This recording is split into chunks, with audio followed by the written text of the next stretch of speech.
one of the newly elected town board members. This is, I presume many of you know, this is Aaron Snow over here, and Don Barber, our town supervisor. Dominic is, another of our board members, is off trying to track down the town's attorney. He's not here, so we have a little bit of a glitch at the moment, so he's, I believe, over at Brenda Daniels' house making a phone call, trying to reach him. And so meanwhile, we thought we would go ahead and get started. And for those of you that are wondering where Linda is, she's away this week. She knew that she was going to be away when we arranged this meeting, and she said to go ahead and do it anyhow, but she was certain that there would be plenty of people to say the kinds of things that she would want to hear heard said, that there would be no vacuum, I think, were her words. So I'm glad for all of you that are here. I'm glad for the heat in this building, because I thought it didn't have heat. There he is. Here he is. All right. He didn't get lost. All right. So good. We're on plan A instead of plan B. God, we thought actually, just from the standpoint of the camera, that you would have this black chair. So I want to begin, first of all, by offering, I have a few copies of the draft language for the ban. If people don't have a copy and would like a copy, put up your hand. Yeah, it's relatively new. It's posted on the website. It's in the town notebooks.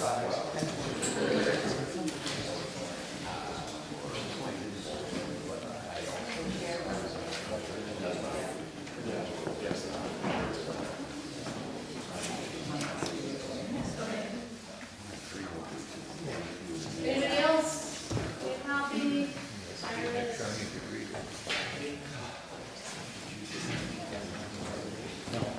So I'll just kind of give you a rough idea of how the evening is going to go.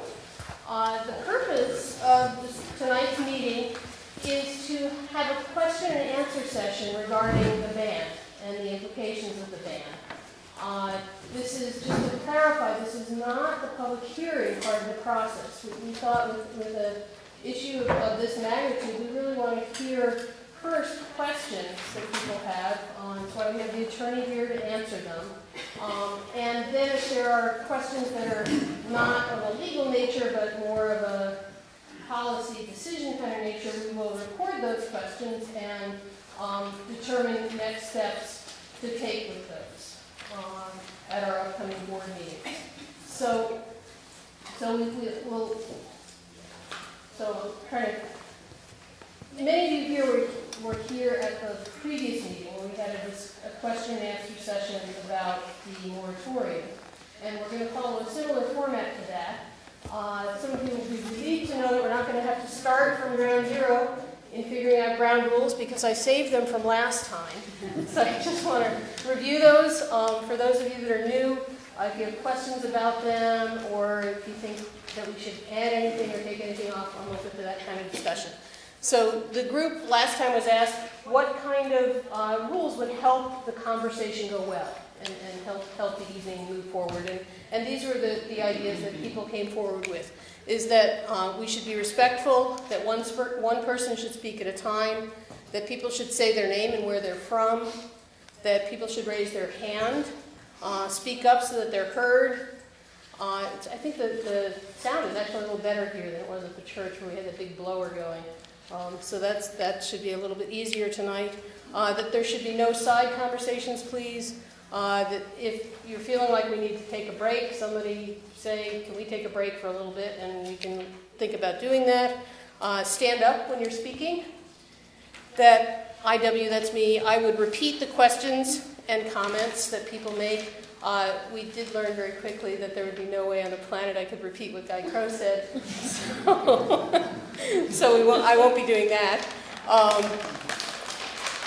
That people should keep it short, and I think to kind of emphasize with that, we really do want to keep this to questions. And sometimes people have questions, and sometimes people have a very long preamble that's really kind of a very lengthy opinion before they get to the question. We'd like to keep it to just the questions as much as possible. Can you just hang on until I get through these, and then we'll come to that. regarding follow-up questions. Somebody asked, well, so if I ask a question and Guy responds and I have a follow-up question, can I ask it? And so what the group decided is one follow-up question would be allowed, that people should keep things in the spirit of learning and not argumentation, and that back to the follow-up idea that if the group wants to extend the conversation, that I could check in about that. You know, there seems to be a lot of interest in this, more than just one follow-up question. Do people want to take some time and go further into it? And we would do that as a sort of collectively decided upon digression. So those ground rules make sense to people? People are comfortable with it? Milt, you had a question or comment? I guess I have a question, one of your questions and comment. And it seems to me that it's reasonable for people to also you have to give a little comment, which I guess you seem to allow, but then you say that it should just be questions. So what is... Well, we're looking for questions. I appreciate that there sometimes is a little bit of a preamble that's needed before the question to give it context, and that's fine. But this is not the opportunity for expressing to the board your opinions about having a ban or not having a ban. That will come at a later point when we have a public hearing. But we really wanted to have more of a conversation, understand the questions, answer your legal questions about it. I am certain that some of you in the room have leases and have some questions about what the implications of this would be for you. And so we really wanted this to be more of the question and answer period, and not too much preamble, preachy, soapbox opinion. I mean, I just would question if you don't want to make it too oppressive where people feel, I mean, or to me it seems reasonable, no speeches, but people, I mean, certainly no speeches. Right. On the other hand, you know, it's a conversation, not purely. Right. I think that's, yeah, we're not trying to be, you know, as you called it, oppressive about it, and I hope that people didn't come away from the last meeting with that impression. I think we were pretty open to people framing their questions. So, anything else that people have questions or anything they want to add to the list? Yeah. I disagree with that. I came here with the idea of I'm going to express how I feel about it, and because the ban is basically, to me now it's nothing about natural gas, it's about landowners' rights. And that's something I want to express. Okay, and there would be a different opportunity for expressing it. That was not on the website. Well, I believe that it was called a question and answer session on the website, and not a public hearing. Isn't there a public hearing coming up? We don't have one scheduled yet. There certainly will be when we're ready to move to that stage, but we wanted to thoughtfully be able to understand the questions that people have. And there could be ways to tweak your opinion about this being landowner rights into a question about, you know, what are my rights as a landowner, relative. So there could be a question. But I understand that there are opinions, and I believe that on the website it said questions or comments can be sent to the town clerk, and so you're welcome to do that. And in addition, there will be other opportunities at public hearings where the town will certainly welcome various diverse opinions from the town as to moving forward with this issue. Yeah. And am I correct that we can also write to you and give you our very detailed opinions? Yeah, absolutely. Yeah, and really you should email those to the town clerk, and she'll put it in the file for all of us and put it on, you know, whatever town clerks do to make it official. We'll do that. Yeah. I just want to say that we don't always have the opportunity to have Mr. Crowe here to answer the questions. So for me, the kinds of answers that he can give to explain questions of legality about the text of his ban is what I, desperately hear more of. Okay, good. Okay, you're over here. She was saying that she would find that we don't have very many opportunities to speak with the town's attorney, and that she thought that that was a valuable aspect of gathering here tonight, is to hear his legal opinions related to the proposed. I just want to say something. Yeah. I just kind of want to say something too about sending comments to the town clerk.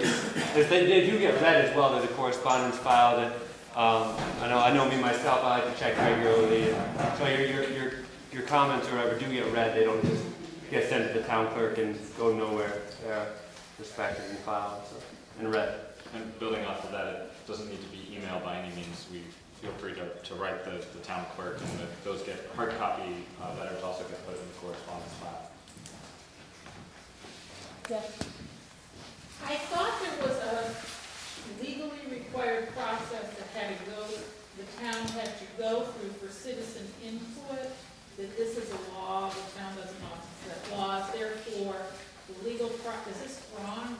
The legal process was to have a question and answer period so people could have their input on the drafting of it? No, this is above and beyond what's required by the state. Okay. The state requires, and Guy or Don chime in on this, but the state does require, I believe it's 10 days notice and publication of whatever it is to be discussed prior to a public hearing where the board would invite opinions, and then the board subsequently could consider the opinions that it heard and then take a vote. Is that Well, pretty much? It's either 3 or 5 days under the municipal home rule law, depending upon whether the municipality in question has a chief elected executive officer. But 10 days is a good rule of thumb because it gives at least a week's notice. Okay. So this whole type of proceeding is not required at all by the state, but something that we're doing because we think that this is important to get input and questions and concerns raised before we do that. Will it stop you? Will it stop us? Well, yeah, we ask questions that may confuse you and stop you from following through. Yeah.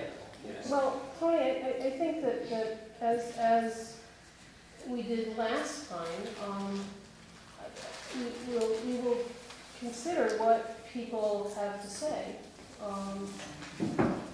and weigh that in to our final decision making. I can't look. There's ultimately Sounds like it's not possible. Well, no. If there were enough questions to ask tonight Yeah. that left enough question in your mind, Yeah. you should be stopping. Yeah. Absolutely. Or So you should have answered yes. well. Okay. It's not a good answer.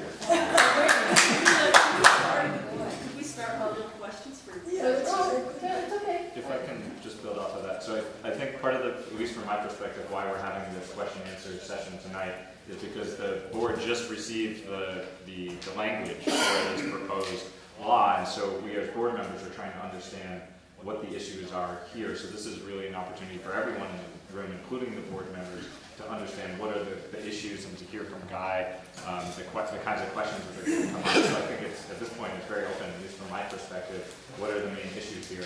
Because we're just, for the first time, grappling with what does this draft law mean, what are the implications? May I ask the first question? Let's just make sure, are there other questions in regards to process and what's happening? Yeah. I believe you said that we have a question and answer period where we come in front of you and express our opinions and ask questions, and then the board will vote on it. Is that correct? If I said that, that's not what I intended to say. This is a question and answer session. Not now. Yeah. 10 days, you'll get notice, and in 10 days you'll have a meeting. No. That's what's required by the state, is a different process called a public hearing. This is not a public hearing. Somebody was asking, and so at some point, there will probably be a public hearing. And at that time, people will come in front of you and talk. And offer their opinions to the board, and the board will listen to the opinions of the town. And then the board will vote on the ban or non-ban. And then the board will go back and have considered discussion about the issues that were raised, and may decide to vote on it, may decide to withdraw it from a vote, but There one way or another be some conclusion to the process. Thank you. I have another question. Yeah. If we ask questions to the town board, can we expect to have an answer, a preliminary answer immediately from the town? You know, your opinion, you know, I asked a question to you. Are you just going to say, you're just going to record that, or are you going to give your initial response to the question? I think that, no, we're not going to respond to policy type of questions tonight. They're going to be something that the board will collectively deliberate over in subsequent board meetings. So for example, at the last, with the moratorium, one of the questions that was raised at the moratorium discussion was, why not wait and do the moratorium down the road? That was not a legal question, that was more of a decision for the board. And so we came back as a board meeting, after having had the question and answer session, we came back as a board and discussed the pros and cons of waiting versus going ahead with the moratorium. I suppose my question, why can't you have a small ad hoc conversation in front of the other residents? Well, it is in front of the other residents, it just won't be at this meeting. Or It'll be at this another meeting, I guess, is that, you know, just because... Because we want to be able to think about it and we have more time. The purpose of tonight is we have an attorney that we're paying handsomely to be here. And we want to use that time with him well and have subsequent meetings. So we're not looking to rush through this, Milton. The public is certainly invited and welcome to attend any of the other board meetings as well. And at the board meetings, then, I guess I haven't been to it. Is there a chance to ask questions during the board meeting? At the beginning of every board meeting, we have an opportunity for privilege of the floor, where people can offer questions or comments for 3 minutes each. Or just seems like it'd be useful to have more of a conversation with the board on the issue in a little more conversational way than just a formal submission of question and sort of an answer that isn't quite so conversational. Well, Can I answer? Yeah, sure. I think part of where Bill's coming from, and I should let everyone know how this local law came to us in the position that it is right now. Last year, many of you were approached by some volunteers walking door to door asking for you to sign a petition, and that petition asked for the town to engage a pro bono attorney in drafting a ban legislation. And last year, the town board that existed at that time considered that resolution and did not accept it. After this year got started in February, the town board did consider that resolution, and the supervisor was given the instruction to engage a pro bono attorney in drafting a ban law, which has been done. I'll be with you in just a second. And that draft was not considered by a committee of the town board. It was not considered by a committee of the residents. It was put together. It was put out by the pro bono attorneys. Our attorneys looked it over to make sure there aren't any glaring, gaping legal holes in it. But as far as the policies that are considered in it, has not been considered by the town board at all. So the questions that you'll be asking tonight, and the board can ask questions as well, I hope they will, are to help us wrap our head around what we're dealing with. And so I think it's premature. You can ask the town board to provide you with an answer, but since this is not their work, I'm not sure that they can answer it. Or maybe you're somewhat answering my first